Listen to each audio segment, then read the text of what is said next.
Welcome to the Dr. Diane Show, where we explore revolutionary expansion of mind, body, and soul with me, Dr. Diane Hayden. With over 20 years of expertise as a mindset warrior, perspective shifter, and unshakable optimist, I am dedicated to helping you reach your wildest dreams in business, health, performance, and relationships. Learn about the power of thought and how it shapes your life to take risks, change careers, find love, go on adventures, and live passionately with me, Dr. Diane. Get ready for revolutionary ways of thinking, being, and creating an amazing life. The Dr. Diane Show starts now. Hello, everyone. I'm Dr. Diane Hayden, and you are listening to the Dr. Diane Show on Transformation Talk Radio. Stay with us for the next hour, where we will explore revolutionary expansion of mind, body, and soul. Join me on the first and third Thursdays on the Dr. Diane Show, where I have experts from around the country teaching you cutting-edge therapies on longevity medicine, natural health, mindset, and soul purpose to help you shift your perspective and become a mindset warrior like me. And you can like and subscribe to my channel, Dr. Diane Hayden. I'm excited today to have Dr. Kelly Livingston on with me. She is a naturopathic physician, speaker, industry leader in gut-brain health, and nervous system regulation expert. She is the creator of the Vital Spirit Method, which is her signature method to cultivate resilience through body, mind, and spirit medicine. She founded Roots Deep Medicine Clinic in Connecticut and has been providing naturopathic medicine to families since 2013.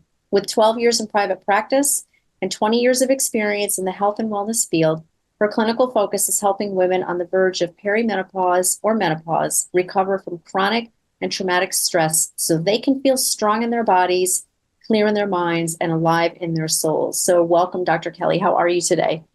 Thank you. I'm doing well. Thanks. How are you? I'm good. I'm good. I love that last part. Strong, clear, and alive. Thank you. Yeah. Yeah. So let's talk a little bit about why and you decided to become a naturopath, and then we'll get into, I know you have this whole method that you do and a podcast that you started and all that, but if we can back up and just let our listeners know, like, Yeah. what like prompted you to go do that? For sure. Yeah. So I was a psychology major as an undergraduate. And right out of college, I was working at the New York State Psychiatric Institute. So I graduated with my psychology degree. But all throughout that process, I also studied basically the philosophy of healing. So I did a lot of research in bioethics and decision making and in healthcare and how decisions were made. And so I always kind of had a little bit of a holistic mindset around health and health philosophy. And so I was working at New York State Psychiatric Institute, and I realized I didn't really want to be in the research realm as far as going and getting my Ph.D. That's what I initially thought I had wanted to do. But really working in research, I saw getting my hands a little dirty, so to speak, and doing EKGs and blood draws. I saw, okay, this is a bit more of that intimate connection that I wanted with humans in the healing process. And so I said, okay, I want to go and actually go to medical school. So I started a post-baccalaureate pre-med program. And again, through that process, I was working with a surgeon as a medical assistant, applying to conventional medical school.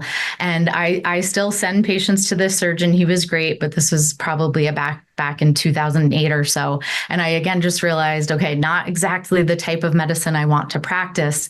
And the audiologist at that practice said to me, well, you keep talking about nutrition and psychology and counseling and have you ever heard of naturopathic medicine? And I had not. And so I looked up basically the philosophical tenets or the principles of naturopathic medicine. And I immediately knew that was what I was thinking of in my mind when I had this idea of what type of practitioner I wanted to be.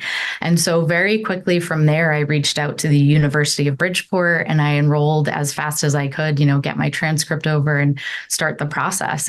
I just knew right away. That's what I wanted to do. So Yeah, that's really awesome. And I meet so many practitioners like yourself. Either they had some type of chronic like health issue or trauma or something like that that kind of drove them into changing their practice, or even just deciding to do that, right out of school. Or in your case, like it was sort of like an intuitive thing, I think, and I kind of, I feel that way too. my training in exercise physiology was classical training. I mean, we learned very little about nutrition, which is so funny because it's like, really? I mean, you Right? can It's the exercise all day basis. long. Yeah, exactly. But if you don't Mhm. have your nutrition right, forget it. But I don't know. I just always had this intuitive, knowledge that the body can do amazing things. Like the body can heal Yeah. itself. It's just given the right tools and resources. Hmm. So from there, you have a Exactly. pretty unique approach to women's health, and it's something called the vital spirit method. So tell us about Hmm. that. Yeah, so I founded Roots Deep Medicine Clinic in 2013 out of school. And throughout the years, I functioned as a general practice. And so I did family medicine. I saw all ages, all chief complaints, which is essentially just what the patient comes in talking about in that first visit. It's not that they're complaining. I mentioned this on my own podcast, but it's Mhm. how we chart that, right? And so I was seeing everything and everyone. And over the last most recent years, I had been working with some business coaches, really trying to figure out who it was I wanted to work with and what the message was that I wanted to put out there. And I started to realize essentially when I looked at the numbers and got really clear, just looking back at patient experiences, who was it that I was helping the most and who was I really excited about helping and who was really coming through my door more frequently. And so, yes, moms are kind of the gatekeepers to family health. So if they brought their kids in, then they ended up wanting to become patients, or maybe they came in originally for hormones or gut health. But I started to realize, okay, I am seeing women between the ages of 35 and 55. And typically there is some hormonal component, there is some stress component.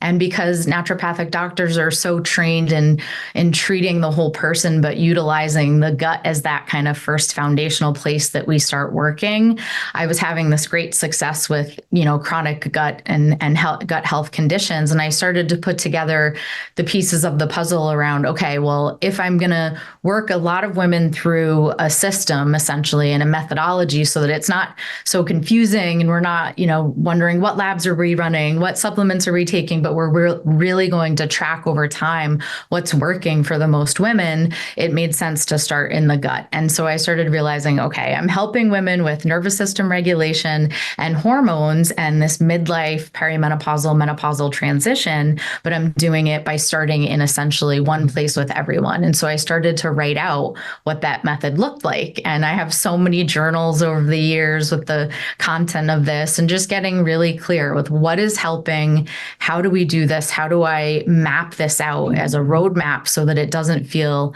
so scary to women when they start the journey. And so that's kind of how the Vital Spirit method was born. That's really fascinating. And so you mentioned the like gut health, and I feel like that topic is coming up so frequently.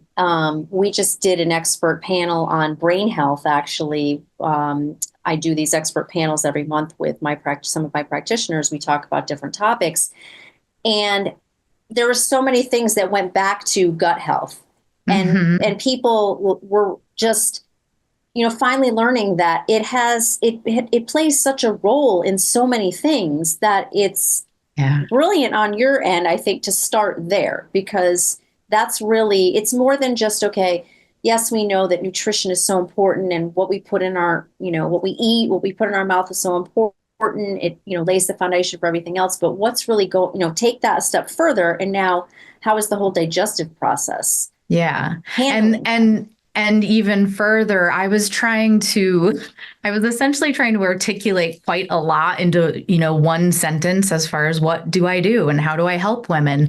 And that's where I started really getting clear on the gut brain axis, right? Because that's the interface between obviously our gut and our brain, but you've got your vagus nerve and your nervous system. And when you're treating women holistically, all of those pieces of the puzzle essentially need to be put together and kind of looking at that whole person. The gut brain axis is such a great foundational starting point. Yeah, for sure. Yeah. Was there something in your own, like, did you have like some sort of healing journey yourself that kind of led you Yeah, to that? definitely. Through this process, and certainly in naturopathic medical school, we have, a whole session where we're really physician as healer. We're working on ourselves and kind of exploring the naturopathic healing modalities. So I've had a number of, I would say, moments in my health journey where naturopathic medicine was very helpful. And then I would also say that throughout my life have been kind of a seeker of wisdom and knowledge. And at a young age, I struggled with depression, what I would label as depression now. When I was 8, my brother was born missing actually half of his heart. He was missing his right ventricle, and his arteries and were transposed. And so that was obviously a traumatic event when I was young.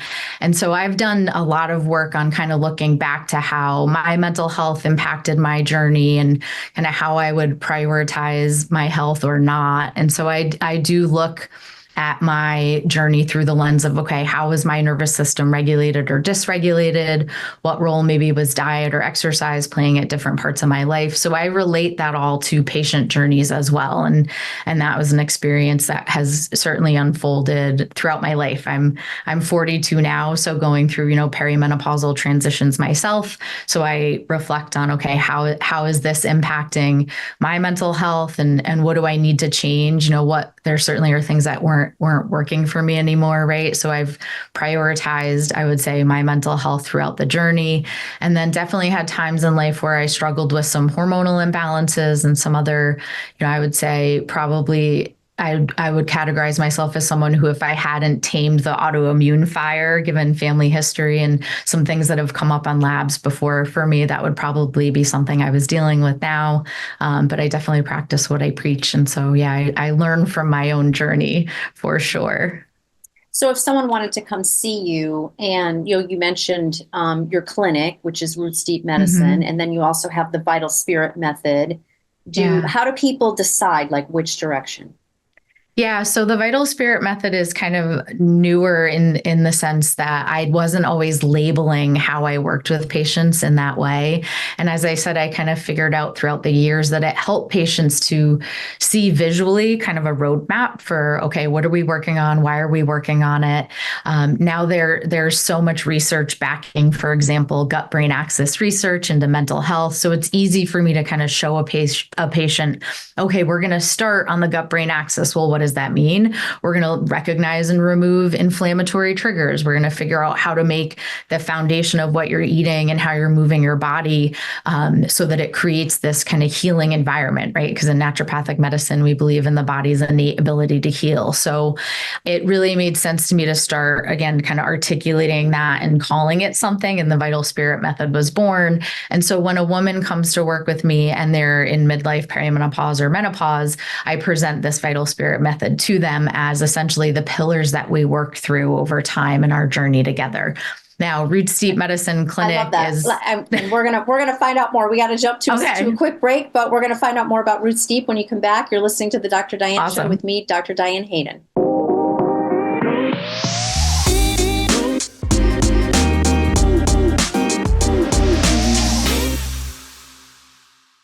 We are back on the Dr. Diane Show with me, Dr. Diane Hayden. But before we continue, I want to make sure everyone knows how to contact me. You can find me at www.drdianehayden.com or either of my 2 publications, www.naturalnutmeg.com and www.essentialnaples.com. And you can learn more about Dr. Kelly Livingston at www.drkellylivingston.com. That's spelled DrKellyLivingston.com. So before we went to break, Dr. Kelly, you were talking a little bit about the difference between your clinic, Roots Deep Medicine, and the Vital Spirit method. And you were explaining if I'm a potential patient, how do I know like which path to go on? So the Vital Spirit method is really more, well, correct me if I get this wrong, more for someone who, like, you're going to start with the gut brain access and all of that, gut health sort of motivated, right? Yep. Okay. So I would start any patient essentially in the same way. So Roots Deep Medicine Clinic is my natural family health clinic. So I do see kids there. I do see women there. And then I was essentially noticing over time that the majority of my patient population was perimenopausal and menopausal women. And so I started getting really clear in how can I articulate a journey to those women? So what's the starting point? What tests might we be running? What are some milestones that we might achieve in each pillar, and really mapping that out? So certainly if a child came in, with a GI symptom, I'm going to be starting with the gut brain axis with them as well. So it's essentially me articulating and showing patients what the journey of working with me looks like. And when we're working on women's health, we call it the vital spirit method. Gotcha. Okay. Yeah. Okay. And I know I said you're located in Connecticut, but where is your practice in Connecticut? Yeah. So I'm in Westport, Connecticut. I started my practice in Stamford, and then I was actually in Norwalk and Darien. I just kind of moved up the line a little bit. So I'm in Westport. I'm on the Saugatuck River. We have a beautiful view of the water, which I can see right now, but you guys can't. Oh, awesome. And so I really love having a little bit of that nature element right outside the window. Patients always walk in and they see the plants and the water, and it already has a kind of that nervous system regulation feel to it, which is what we're aiming for. In fact, that picture behind you is calming me down. Yeah. My sister gave me that. I've had this since my very first office in 2013. So yeah, and it's come with me. Do you see people virtually too? I do. Yeah, I always did see patients virtually. We establish patient care. Typically, they come into the office for that first visit.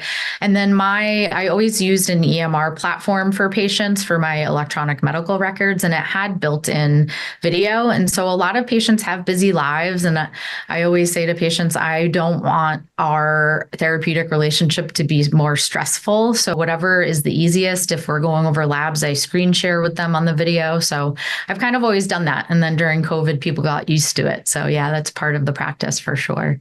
Yeah, that's great. So anybody who's listening to this, no matter where they are in the country or worldwide even. I actually have a lot of New York patients, which is interesting too. So which is kind of grown along the way.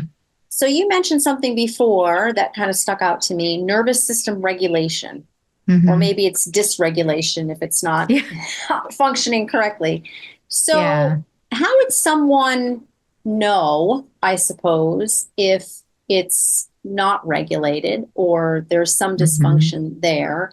And then how do you work with patients for tell me what's maybe there's symptoms that we could talk about, or then what is sort of the method of how you get someone back on track with that?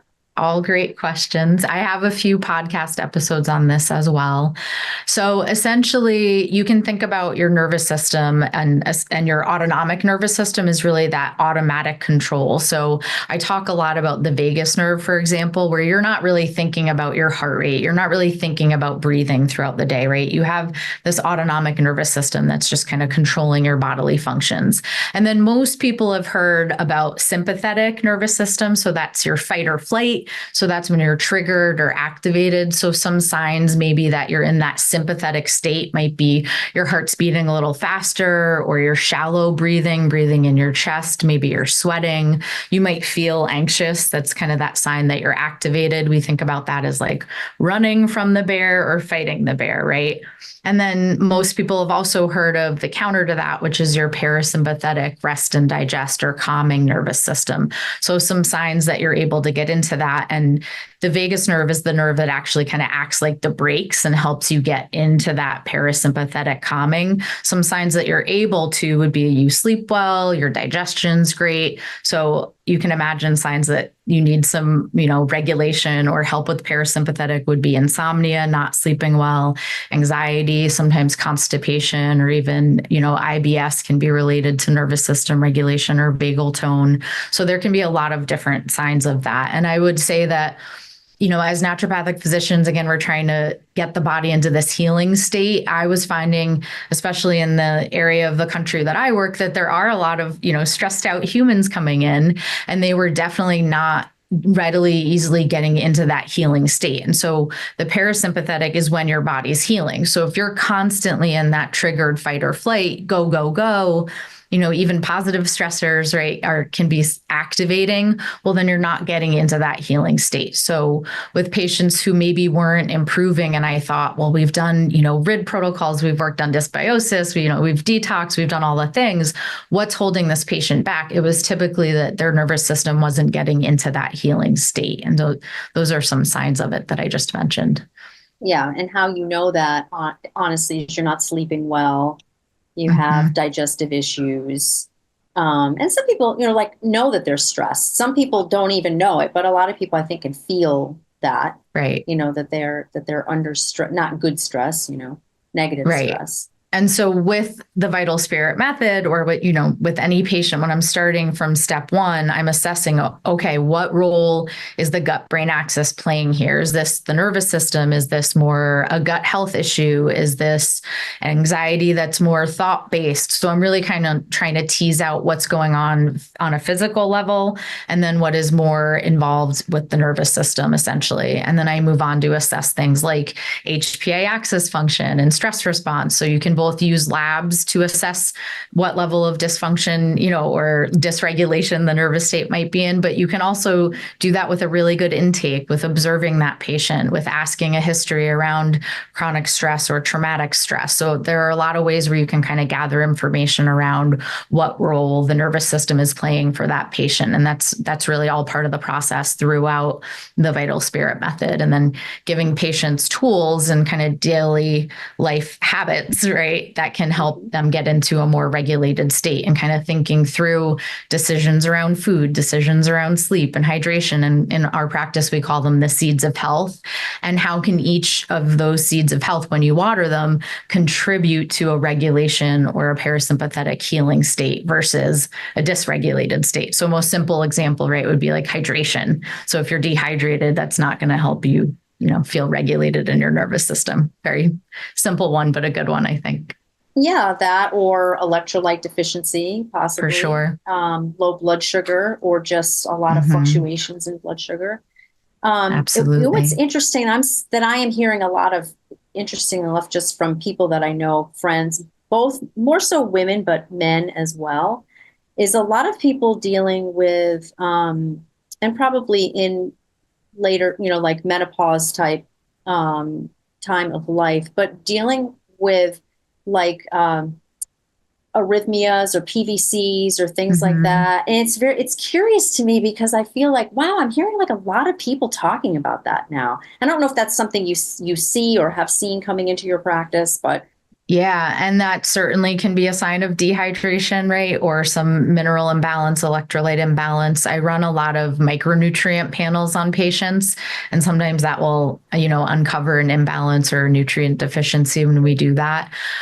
Also, so midlife is a time where, for example, Hashimoto's can come out, other autoimmune conditions, or Hashimoto's is thyroiditis. So you might notice that there is a change in your thyroid, or maybe it's not picked up right on a lab, and that can contribute to some of those symptoms as well, or even hyperthyroidism. So just making sure that you're looking into a good blood workup, blood sugar, inflammation, all of that's exactly what I do with a new patient visit.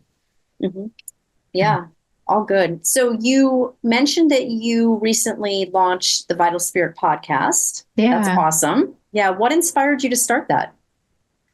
Oh my gosh. So I remember so I have an almost 10-year-old. And so throughout pregnancy and then when she was really young, I was home with her and, still growing my practice. And I would listen to so many podcasts. I'm a book reader, but I'm essentially just an information junkie. It's Yep, my me happy too. place is learning for sure. And so it was a combo of, I must admit, it's like a combo of true crime and like health detective work. So I would say like functional medicine, naturopathic medicine, and then, anything psychological and just, positive psychology, bettering yourself in any way. So it's kind of an odd mix of, true crime and that for me with the podcast. And so I started thinking, I have a lot that I want to say and put out there, but I would always say to friends who would ask me, like, why don't you write a book? Why don't you start a podcast? No, no, no. I want to be in practice for 10 years. And I don't know why. And I'm not against anyone that starts one right away out the gates, good for you. But I just had this number in my mind. I want to work with patients for 10 years and really get clear on what my message is. And then I knew I wanted to put it out into the world in some way, whether it was a book or a podcast or both. And so for a long time now, it's been kind of, I don't really have a vision board with podcasting on it, but it's been in my mental vision board. But if you're familiar with human design, like I'm a generator. So I've been generating this idea and kind of incubating it. And essentially, I want to have somewhere to send patients because I was sending patients to other people's podcasts all the time to learn things. And I, again, wanted it to be kind of organized in this way that it makes sense what we're going through. We're trying to learn a lot when we're working together in the beginning. And so if I had this roadmap and then podcast episodes that they can listen to, I felt like it would be helpful. So here I am. No, I think it's brilliant, honestly, because I can't tell you how many practitioners have said, like, oh my gosh, I say the same thing over and over. Like, I Correct. need to have a book or whatever that I give them. So I think it's awesome. Yeah, it Awesome. for sure is a way to buy back time for me too. I do say the same thing a lot. And if I can say to a patient, listen to this episode, and then we're going to talk about it, and we're going to work through all the tools that I mentioned together one-on-one, it just, Exactly. things go faster. It's more effective and efficient. Yep. I love it. I love it. Well, we're going to take another quick break. You're listening to the Dr. Diane Show with me, Dr. Diane Hayden. We'll be right back.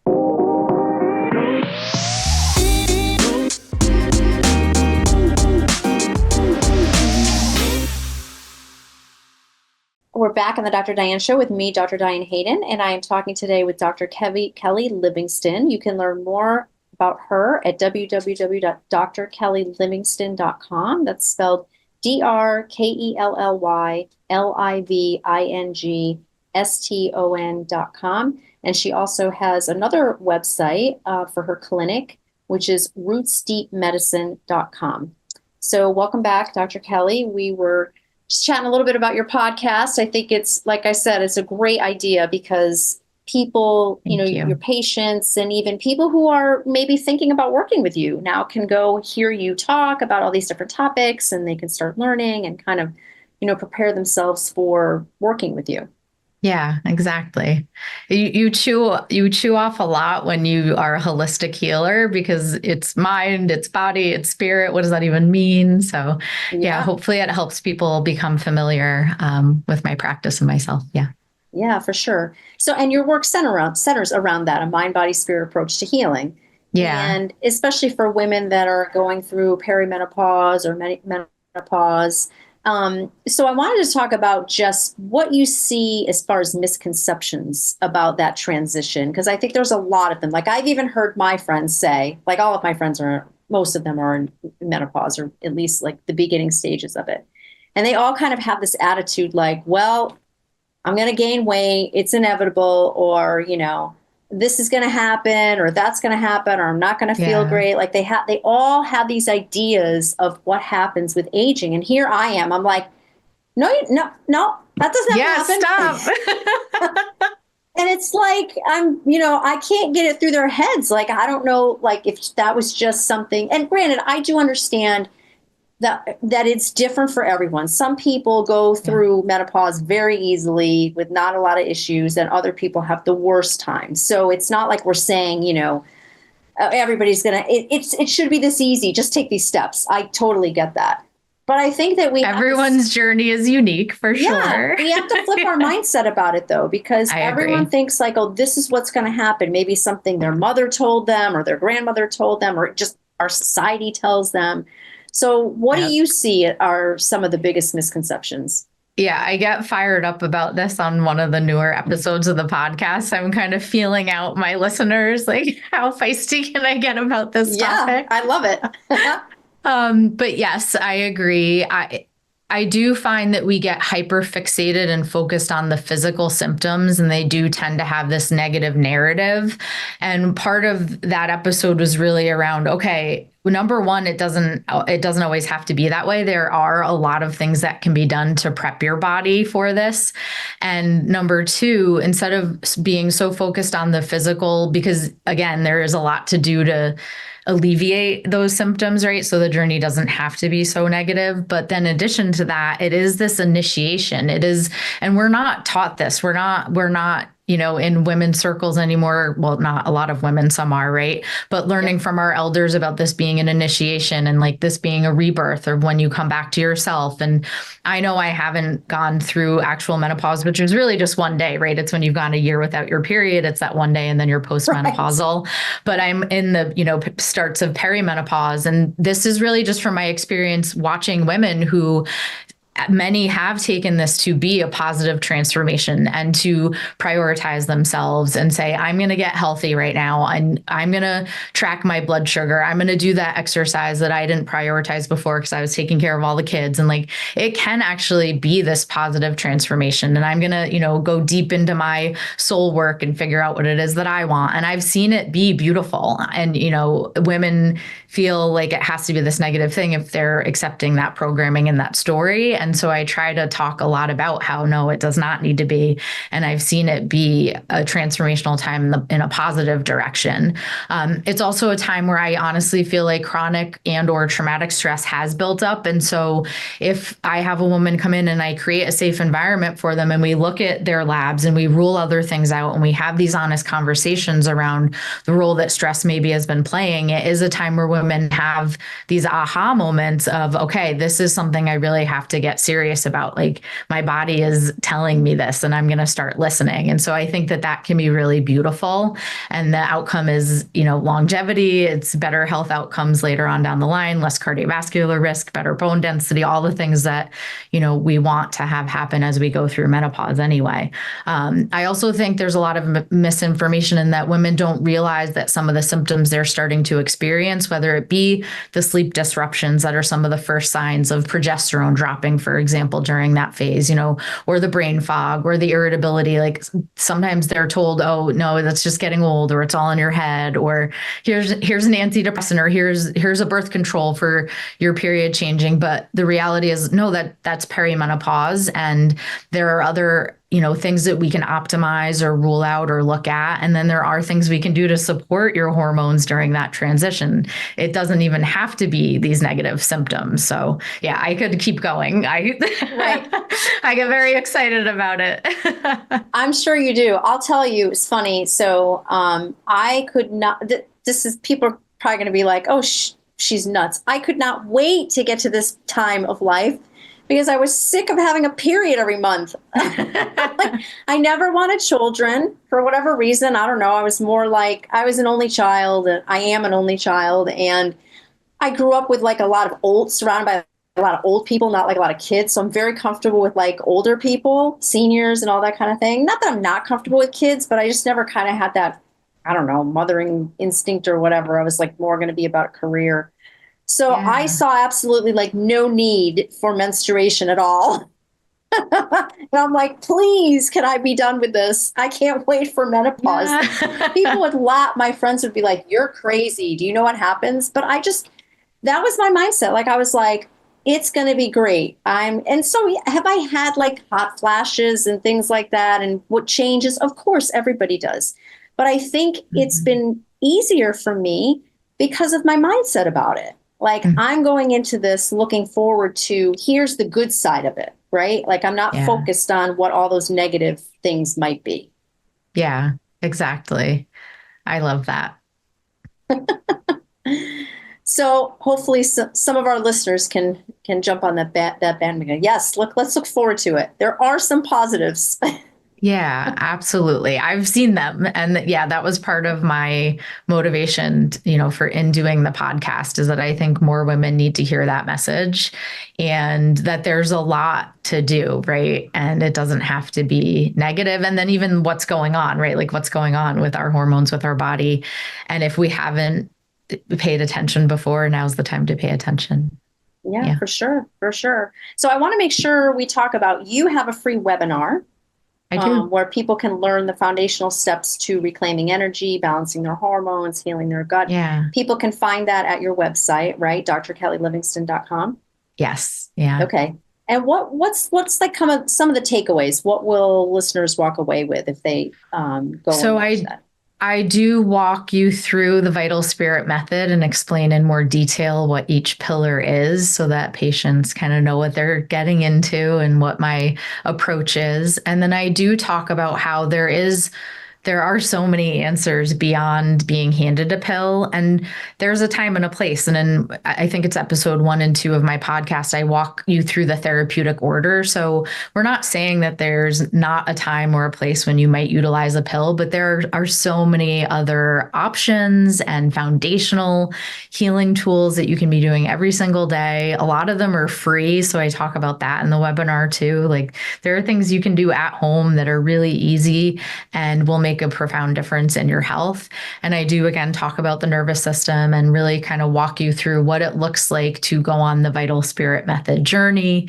And I kind of speak to some of the points that you might have in your mind around obstacles to that, right? So I think it's a good educational tool and a really nice way for you to start to get to know me and our approach at roots deep medicine and really what the vital spirit method is. And when someone comes to work with you, and I know this, I'm generalizing a little bit because it's very individualized. I'm sure it depends Yeah. on, what the person's situation is. But typically, how long does a patient work with you for? Yeah, it's a great question. And I usually say to patients in their discovery call, so if a patient wants to become a part of our clinic, then you typically will get on a discovery call with me. And what that means is I ask about what your health goals are, what your main concerns are. I explain to you, how Root Steep works, what the Vital Spirit method is, and begin to assess, what is the best role that I can play in that patient's healing journey. And so I always explain that the journey looks different, right? And so even if you're in the New York City area, maybe we're all getting on 95 and we're going from New York City up to New Haven, but we might all start at a different exit. So some of us are starting, exit 0, and some of us maybe have been on this journey for a while and we're halfway up 95. We're also starting in different cars. Some of us are walking, some of us are biking, some of us are rollerblading, and just kind of getting clear and really acknowledging and accepting compassionately without judgment where we're at in that journey is kind of step 1. So having said that, typically a patient will come in and meet with me. We spend about an hour together in that first visit. And after that first visit, about 3 to 4 weeks later, we have a follow-up visit where we're going over labs. So most patients are doing at least 2 visits with me that are about a month apart. And then we have what we call your health journey visits. And so you have 3 visits that we really kind of discuss all of the pillars that we're working through. Maybe we're going over some more functional labs. We're talking about diet, lifestyle changes. We're watering those seeds of health. So that really looks different for everyone, right? And after those health journey visits, then you're kind of grandfathered into the system of Roots Deep Medicine follow-up care. So I would say most patients probably average 4 or 5 visits to establish care, and then they're checking in. So of course, if we've done all this wonderful work on your gut-brain axis and maybe you get a sore throat and you want to follow up and say, okay, I don't want to go on an antibiotic. I don't feel like I need it for this infection. Can you guide me in that way? You've probably learned some things that you're going to do naturally for your immune system at home. And then again, I can guide you in those moments of acute need. So that's kind of a mixture of Roots Deep and Vital Spirit method, what the average patient goes through or works through with me. Yeah, and obviously everybody's different. It's all individualized. And I think, Yeah. I tell people for people who have some type of chronic health issue, it didn't happen overnight. So Yeah. you're not going to fix it overnight. Right. Like it's kind of When that we're working on unraveling. an autoimmune disease, right, where you have much longer relationships than just figuring out an easy constipation or SIBO bloating case. Not that it feels easy to them, right? It's the Right. Sure. unique patient journey. And I love patients that I've had, since the beginning of my practice. We have such a special relationship. They've grown with me and I've grown with them. And yeah, they're some of my favorite patients to see on the calendar for sure. That is awesome. That's awesome. We're going to take another quick break. When you come back, Okay. we'll be talking with Dr. Kelly, and I'm the Dr. Diane Show. We'll be right back.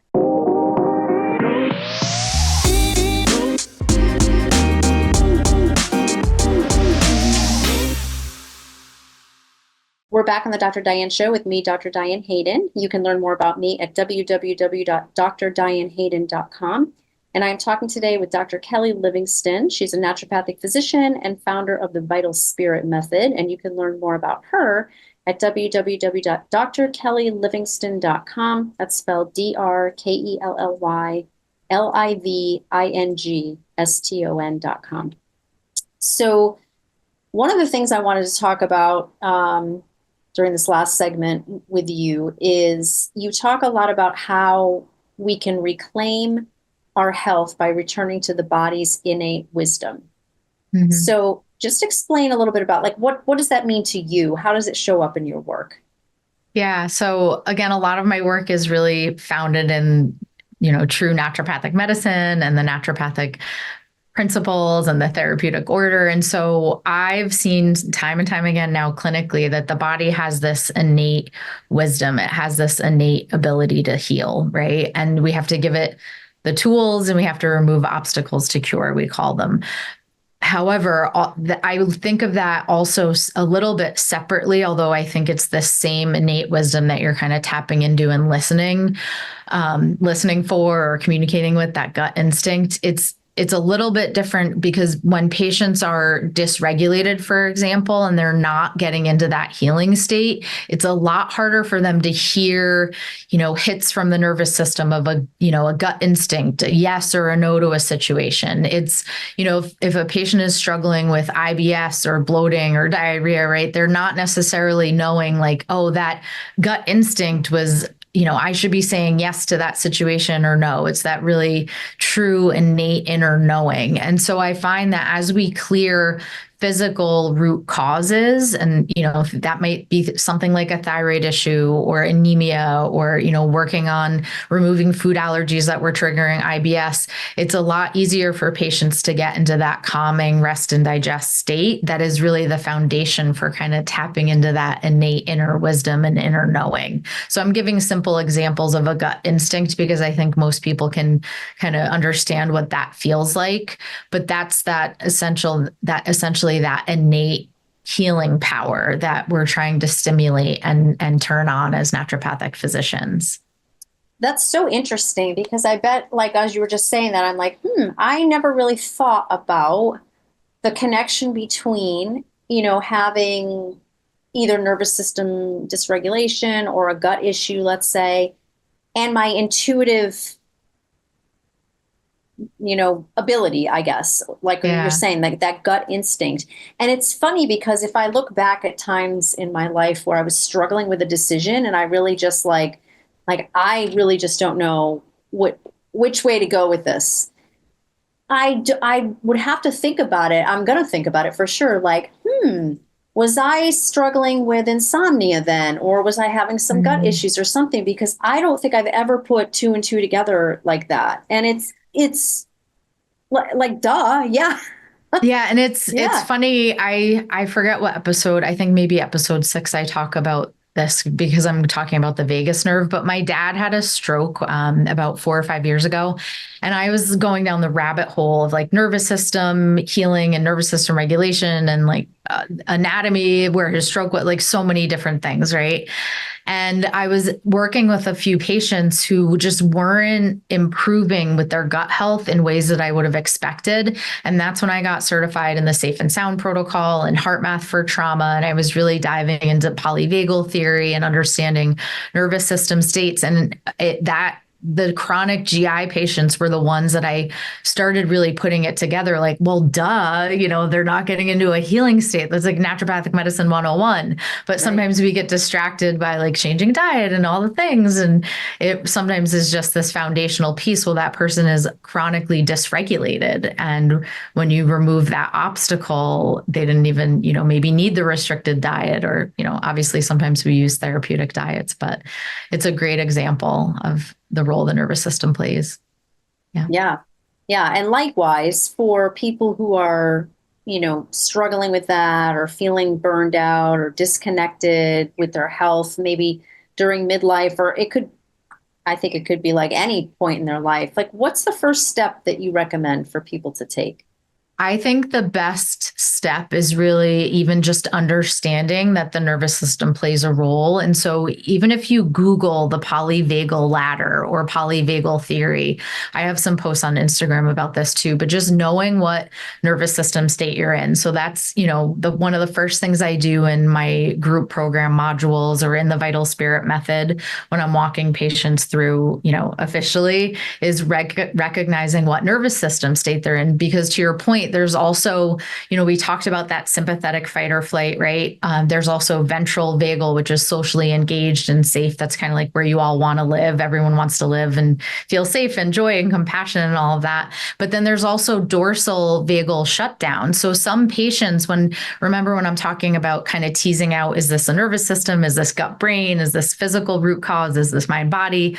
One of the things that I'm assessing is, okay, or is this patient's burnout, depression, hopelessness that they're in a dorsal vagal shutdown? So I know that's all a lot of words, but if you just look up the polyvagal ladder and you look, am I in ventral vagal? Am I in fight or flight? Am I activated? Am I not? And start thinking about on a daily basis and then throughout your life, where does your nervous system tend to live? Do you get activated? Do you go anger? Do you get dorsal? Do you go shutdown? And just start paying attention. Like, you don't even need to do anything about it yet. That acknowledgement and understanding, I think, is a very profound first step for people. So it's called the polyvagal ladder. Polyvagal ladder. Yep. Yep. Or just even look at, you can put what state is my nervous system in. A therapist who's by the name of Deb Dana, which is really easy, DEBDANA. She has some wonderful resources on this, workbooks. There's a lot that you can just kind of dive in now that the internet's great for that, right? That's not going to overwhelm you. Just start to say, what state is my nervous system in? Where do I tend to go?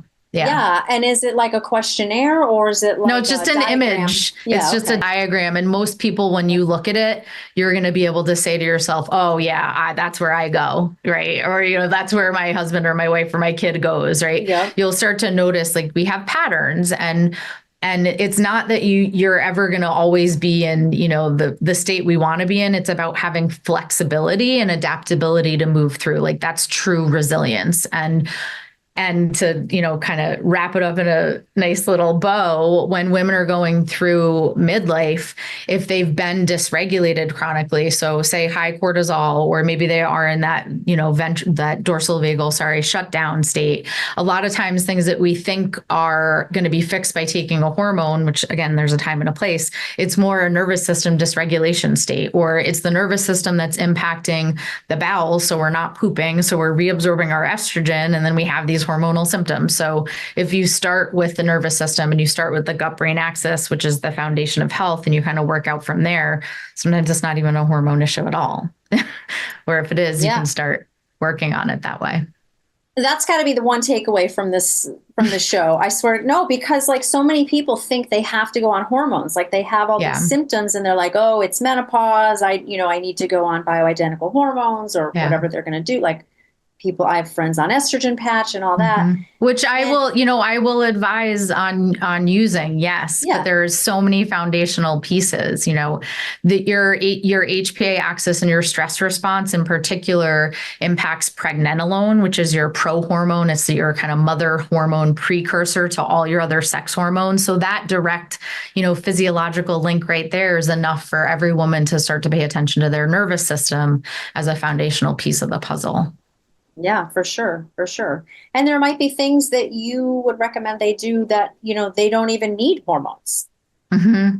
Absolutely. Yeah. Like just having a nervous system regulating practice. I have a vagal tone guide, for example, that I give away for free on the website. And then on Instagram, it sometimes is very gentle, basic things. Putting your legs up the wall, for example, is one of the most basic yoga poses you can do to kind of start to regulate your nervous system. I've got, lots of easy exercises that you can do at home. You take a few minutes to yourself to do it to start, and you will notice a difference in in how we call it it improving your window of tolerance or your threshold. So the more you activate that parasympathetic calming rest and digest, you're going to be less likely to get triggered into one of those states that you're kind of prone to go into. So it's going to happen less. And then if you are triggered into a state and you want to have that flexibility to get back to the state that feels more comfortable, then you have that kind of muscle memory, essentially, if you've practiced something. Breath work, for example, is one of the most basics as well. Yeah, which is so important. Yeah, for sure. So the one that you talked about, basically you're just lying on the floor with like your butt up to a wall with your legs straight up on the wall. Okay.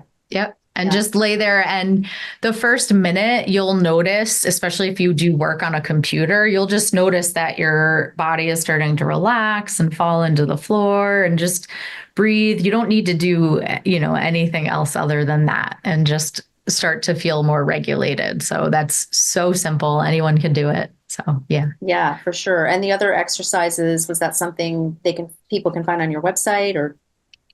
Yeah, I post about these things sometimes on Instagram. I don't know that I have videos of exercises on the website, but that's a really good idea. I probably should do that.